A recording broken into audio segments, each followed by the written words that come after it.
So anyway, I walked into the American hangar, and I saw this massive aeroplane just taking the whole hangar, and that was a B-52 Stratofortress, which I didn't know about. I just walked in and saw that, and I stopped and I looked at it and said, I want to fly that one. And that's how it came. Next day, I booked both of us a trial lesson in a flight school at Stapleford. I still knew that I really wanted to learn to fly because I just had this B-52 in my mind. I just had to get to it. So I just thought, well, I'll get the Cessna out of the way and then I'll go on to a B-52. So I continued learning to fly, and it took me a while just because of the lack of consistency and constant stress of running away from work, getting to fly, turning up at the airport, and then my instructor would say, sorry, Tetyana, we can't fly today. The crosswind is outside of your current capability. And I took a day off. Half of my holiday is gone. It was just rubbish.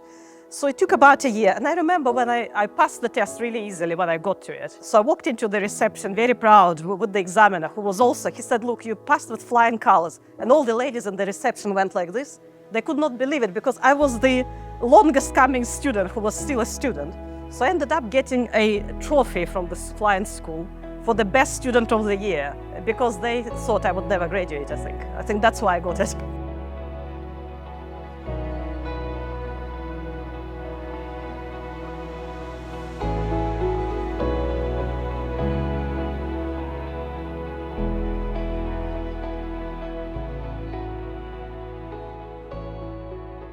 So, Tetyana, welcome to Inspirability. It's really exciting to have you on the show today. Thank you very much for inviting. I'm very, very pleased to meet you, and was very pleased to meet the whole team. It's lovely to be here, lovely airport, and the Aerobility aims are just fantastic. I really love it. Oh, thank you for joining us. So you are the only female heritage jet pilot in the UK. So I'm really excited to hear about your story and what got you to that point. But first of all, tell me a little bit about the beginning, about Tetyana growing up. Oh dear.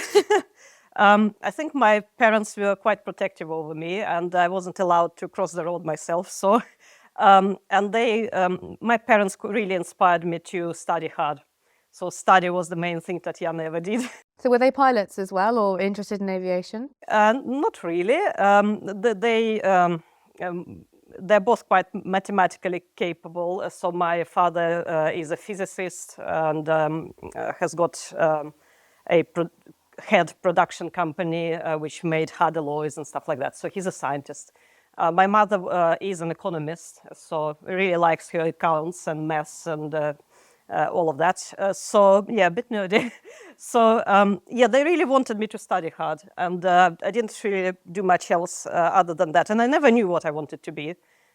It made me a bit uncomfortable because I really wasn't sure. Even when I was in the university, I still wasn't sure what I am doing here.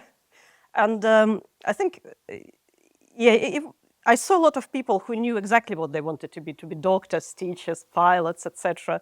And half of the people used to tell me, oh, you're really good at writing stories, so you should be a writer or doing kind of the literature and language studies and all that stuff. While some people would say, well, you should be a software developer or a mathematician. In the university, the lecturers often would say, well, would you not like to be transferred to a maths department, basically? So I was always kind of torn between languages and maths, like what, but I really didn't fancy either of that. And I just rolled into software development because I just liked a boy who was a software developer, and and I thought I had to impress him, so I learned software development. So in the university, I did maths, languages, and software development to have all the opportunities open, so I could finally decide what I wanted to be. Didn't help me one little bit, but I started as a software developer. Didn't like what I was doing.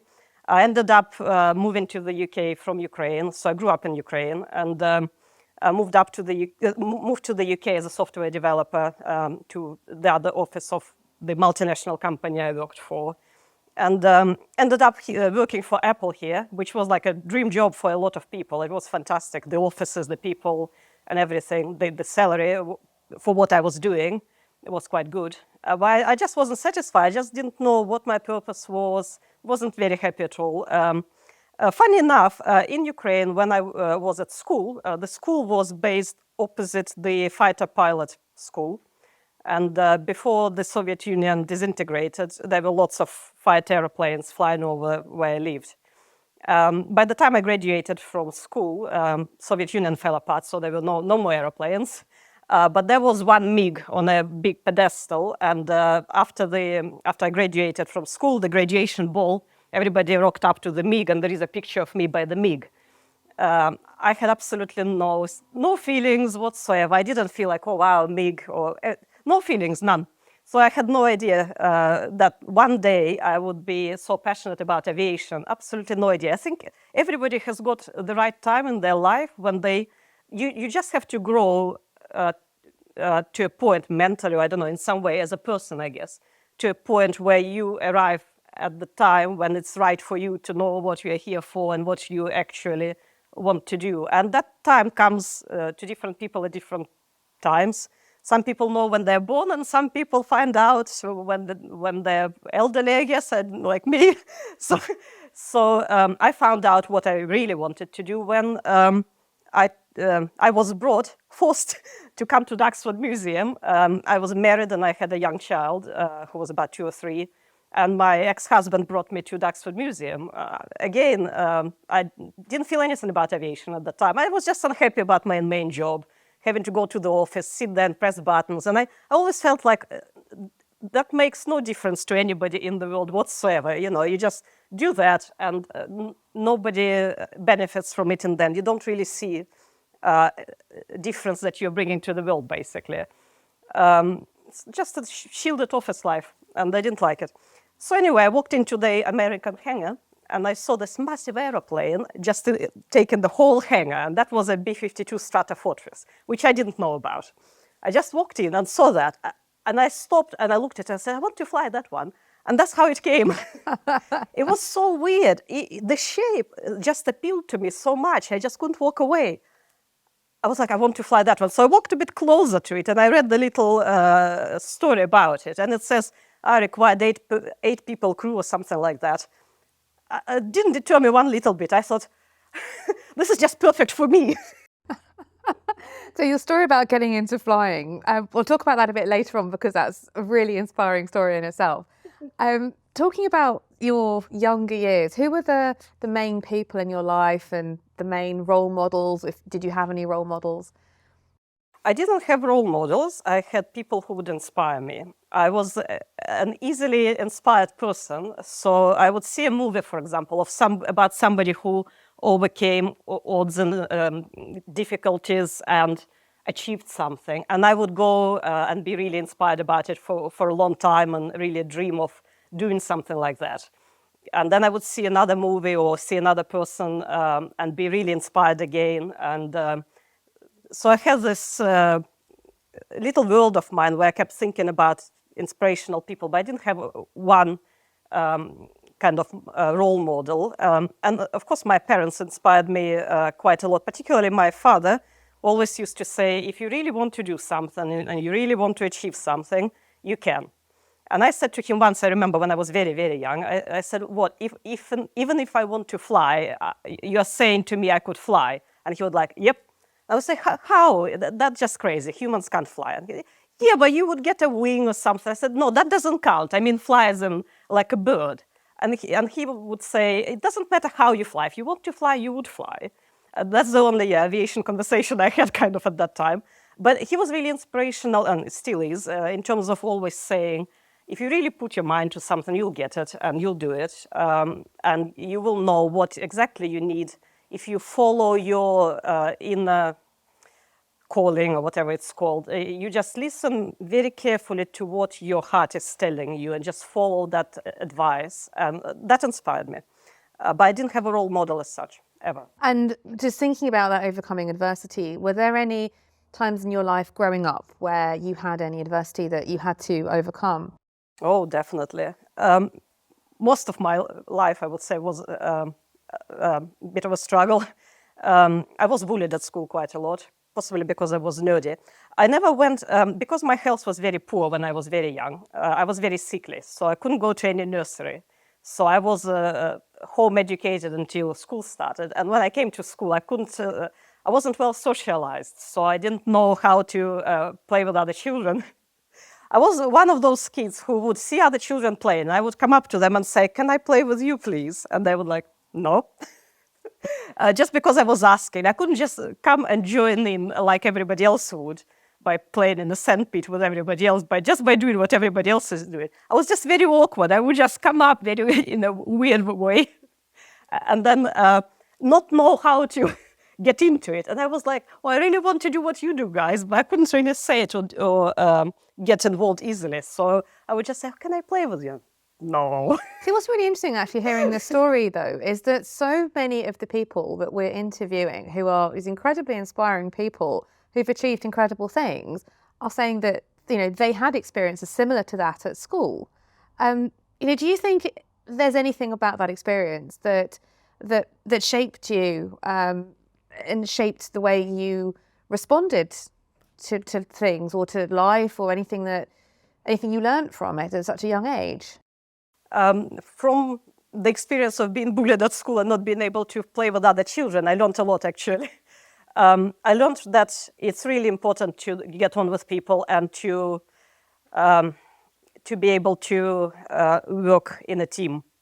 You can't achieve anything on your own. That's what I learned. It's absolutely nothing. One person is not worth as much as a team of people, in my view. So what I learned from it is, if you're on a journey, bring as many people with you as possible. And it's much more fun to not just be on your own trying to climb a tall mountain. You have to have peers. You have to have people in front of you. You have to have people by your side, and then you have to have people you're bringing with you behind you. So the more of them, the better. I learned from it that you really need to get on with absolutely everybody and be able to listen first before you say anything. See if you can learn something from others before you try to tell about yourself. I guess that was what I realized was wrong with me, is that I was too much in my own world. I had big problems being social with people because I was just in my world. So I realized that you have to come out of your world into a big world and learn about other people, learn about, if you can, obviously. So I made a really big effort to learn. It was difficult for me to learn it. Try to listen first, try to know other people, and invite them for the journey or join on their journey with others, with a team of people. And it just makes things much easier and much more fun. You can't achieve great things on your own. That's what I learned from my childhood. And I think that's what the problem was when I was younger, is that I didn't realize that, and I found it really difficult to do things with other people. So what skills did you draw on then to overcome that and to come out of your shell and then be able to get involved in big groups? And obviously now, you know, you're heading up a large team with the Jet Provost. So what advice can you give or share with our listeners on how they could overcome any sort of similar situation that they find themselves in? A couple of things. One is common purpose. So it's really, I'm very blessed to know people who share the same purpose in life with me. I've got a team of people who are same enthusiastic, much more knowledgeable, much more experienced than me, we have a shared purpose in life to promote aviation, to save historic aircraft. And this common purpose binds us together. And what I learned is from my past experiences is to concentrate on what unites you with other people rather than on what separates you from them. We're all so different. The people in my team, they're different age, different gender, different background from me, different life experiences, different strengths, but we have a common purpose, and that's what we focus on, to be together, to do things we want to do together. If we have any differences, again, I focus on what brings us together, and what I learned is to listen before I start talking to what other people have to say, sometimes you will learn that they're concerned about something, and you have to listen to it and understand their concerns and see how they can be addressed. They could have concerns, they might be uncomfortable, they might have different values. So you have to take it all into account and see how what unites us can overcome whatever differences we have. And for that, you have to listen to other people. That's really interesting, actually, to hear, because one of our straplines here at Inspirability is you have control. And you've taken control of this situation where you've gone from being at school, being bullied, to now leading this fantastic team. So what advice can you give then to anybody who is finding themselves in a situation where they're maybe managing a team, or they've been newly promoted into some sort of managerial role or a leadership role, and they're in a situation with a bit of conflict? What's the best advice that you can share with our viewers today? I think network and teamwork, I guess. You have to if you want to achieve some kind of leadership, you have to bring people with you. I think that's the difference between being a good leader and just being a boss, basically. You can't really achieve much just by trying to be a boss of somebody. That never works in long term. If you want to become a leader, if you want to progress your career, you need to bring people with you, and you need to meet as many people as possible and get their backing. Even if it's not in that workplace, you should always look wider than just your immediate idea or purpose you want to achieve. If you, for example, want to be promoted to be a captain in a company, don't just look at that specific, very narrow challenge. I want to be a captain in this company. Just meet as many people as you can to learn from them, to bring them on a journey with you, to network with them, to get their backing. You might become a captain in another company. Somebody might introduce you to another company where they're looking for somebody like you. Or it might take you on a different path. But by networking with people, you learn, you get more people who appreciate you and are happy to back you on your path. And that path could take you anywhere, because sometimes a person thinks, I want to be a leader of this team. Like I thought, well, I wanted to be a project manager in my job in Apple. So I was in Apple, and I thought, if I just could be a project manager, I could make more money. But what I needed the money for, I had no idea. Maybe a house, I don't know, or a holiday, I don't know. I just didn't have a purpose back then. But the journey that I was on brought me to aviation, but I never knew that was going to happen. And sometimes people just get too focused, I think, on, I just want that apple from that branch. But you might actually, as you network with other people, as you bring people on a journey with you, become a part of something. You might get involved with Aerobility, for example, or you can become involved with other purpose. You might actually forget about your main job in the end and walk away from it. But you could achieve that leadership position that you were hoping for. I think quite a few people possibly want to lead something. You can achieve it elsewhere. If you're not very narrowly focused, or I just want that apple from that branch, you actually might see a bigger apple on another tree. And that actually could be a more fulfilling thing than something you were thinking before. So you have to keep open-minded, I think, and network a lot. And the more people you meet, the more likely you are to find out more about what you want and who you are. So Tetyana, you have a real passion for flying that you discovered at a later point in life. So tell me about that moment. So when I walked into Duxford Museum and saw the B-52, the Stratofortress, I was so impressed. I just said to my ex-husband, I'm going to book us a flying lesson. And he went like, He obviously wasn't that inspired about aviation. He was quite happy with his career. So next day, I booked both of us a trial lesson in a flight school at Stapleford, and in the same aeroplane with the same instructor. So I came for a flight, and he came for a flight, one after another, and he wasn't impressed. I was not tremendously impressed with my first flight because it wasn't a Stratofortress. It was a Cessna 152. So the brief, I remember, overwhelmed me in a way.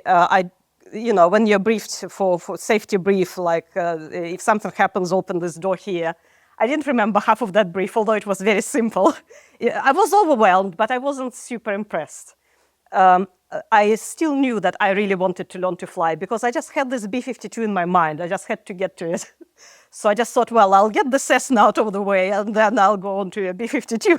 Well, I knew I wasn't going to fly B-52, but I wanted to get as close as I possibly could. So I continued learning to fly, and it took me a while. My main instructor was part-time. He was very busy, didn't have much time for me, and the weather was constantly poor. I couldn't really afford it, and I was flying very, not consistently. So one of the advice I always give if I'm asked is try to fly consistently if you want to progress, if you can. I also had to run away from work. I worked for Apple, and I would often book a day off, and then the weather is not so good, and I would discover it, so I had to book a day off in advance, but then on the day the weather wasn't great, so I would try to give it back because the holiday was not unlimited. So my boss absolutely hated it. He said, how can I rely on you not being or being here if you keep changing your days off? And I was like, how can I rely on British weather? You know, that's just the way of it. And anyway, he wasn't happy. It was very difficult, very stressful to run away from the main work. And it was quite difficult for me to get to the airport. I think in the UK, some of the airports are not very well connected. So I had to take 3 types of transport, and the last bit would be a cab, because there was no public transport from the tube station to the airport. So that was very expensive and all that stuff. So I ended up getting a motorbike license because I didn't have a driving license. I thought it would take me 6 months to get a driving license, but to get on a motorbike, you just needed a CBT, which is just 1 day. So that was another challenge to overcome. So I went and got my CBT over 1 day, got myself a motorbike, a chopper. So riding like this to the airport on a 125 chopper, because after a CBT you can only do a 125cc. So it took me a while to get my PPL, just because of the lack of consistency and constant stress of running away from work, getting to fly, turning up at the airport, and then my instructor would say, sorry, Tetyana, we can't fly today. The crosswind is outside of your current capability, and I took a day off. Half of my holiday is gone. So that was another challenge, getting to the airport, getting PPL. So got my PPL. I remember the faces of the ladies in the reception. I think I was the longest serving student in the flight school. So how long did it take you then from starting to finishing PPL? It took me about a year, I think. That year, 2007, was one of the rainiest years. It was raining all the time. There was no summer. I remember in May when I started flying, my instructor said, what a sunny day. I think you'll have a great year flying and you'll get through really quickly. And then that was the only sunny day. There was, I think, maybe 2 more sunny days of that year. And he just jinxed it, basically. You should never have said it. Exactly. So there was about 2 more sunny days like that. And I never again that year got to fly in a good weather, basically. It was just rubbish. So it took about a year. And I remember when I passed the test really easily when I got to it. So I walked into the reception very proud with the examiner, who was also, he said, look, you passed with flying colors. And all the ladies in the reception went like this. They could not believe it because I was the longest coming student who was still a student. So I ended up getting a trophy from the flying school for the best student of the year because they thought I would never graduate, I think. I think that's why I got it. So how did it feel though when you got your PPL and you passed your test? Well, it felt like I was £9,000 in debt by that time. That's what it felt like. So I paid off my debt, got my PPL, was very proud of getting the PPL. And the next thing I did, I thought, well, I have to learn aerobatics now. So I enrolled onto the basic AOPA certificate for aerobatics, basically. So I remember our CFI at the flight school was doing that training, and he was very, very, very demanding and very, very good. So he wouldn't take just everybody on this course. It's an official training course, AOPA's basic aerobatics. So he said, okay, you can come for a flight, I'll see how you do. And when we walked back in, he said loudly in the reception, Tetyana, you're enrolled. And all these ladies in the reception again went like this, because they still remembered me walking into the school looking absolutely hopeless. So they were shocked again. That was their second shock, basically. So I graduated this course just in the minimum hours. But there was a challenge I had to overcome on my lesson 2, which was a big learning point for me. The first lesson was about doing loops, and I was really good. So he said, yeah, brilliant, no problems. You're signed off to do the loops, so that's checked, ticked off. Next lesson, I came in full of confidence, I'm gonna smash this. And the next lesson was doing aileron rolls. So he showed me, and I tried it, and I lost 500 foot. He explained again, I tried it, and I lost 500 foot. And I kept doing it throughout the lesson, consistently. So he said, sorry, we'll have to get back to this one. So I don't remember the lesson exactly, but we did other things, I guess. So we progressed on other maneuvers. I just couldn't get the aileron roll. So I thought, well, I have to do something about it. So I did lots of sofa flying after that. As in, I would come home, or I was on the tube to my main job, sitting with my eyes closed and just doing sofa flying, basically, imagining I'm looking at what I had to look, the instruments, the speed is good, raise the nose, do this, do that. And when I was, one day when I was practicing that aileron roll, tried to think how to do it right. So I remember sitting on the tube with my eyes closed, with my hand on the joystick and my other hand on the throttle and all that stuff. So, and I remember in my mind I was thinking, pull up, then you unload, and then you apply full aileron. And I remember in my mind, my brain telling me, close your eyes. And suddenly I opened my eyes and I thought, why is my mind telling me to close my eyes? And that's what I was doing. Every time I would pull, I would close my eyes. So you realized what you were doing wrong? I realized where I was going wrong. I wasn't looking outside. So you had to obviously roll around your reference point. It's all about keeping your reference points throughout your aerobatic sequence. And I was closing my eyes. But that finding was beyond that. That's how I used to live my life. Whenever I had something challenging that I felt like was a challenge to me, I always preferred to close my eyes and pretend it's not happening or it's not there and just walk away. Close your eyes, walk away. It was my general attitude to my life in general. That's what I always did. And the aerobatics opened my eyes about my general life approach. So the moment I learned to open my eyes when I was doing rolls, the rolls were absolutely fine. So next lesson I came up, and I remember the first time I tried to do, I forced myself to keep my eyes opened. When I pulled, then I unloaded and rolled. I literally remember having to really force yourself to keep your eyes open. Yeah. Yeah. And it was, I remember it was painful for me to keep my eyes open. I literally felt this urge. It was very difficult, but we got there. And it actually impacted how I treated life situations. Because back then in my main job, I wanted to be a project manager, but I couldn't reach that point in my main career, which was my main career back then, to keep doing that, to keep my eyes open as a lead. As a project manager, you have to keep control over your project. But I wasn't a person who was able to do that at that time, because whenever there was a challenge, I tried to ignore it and make it go away by ignoring it. You couldn't do that.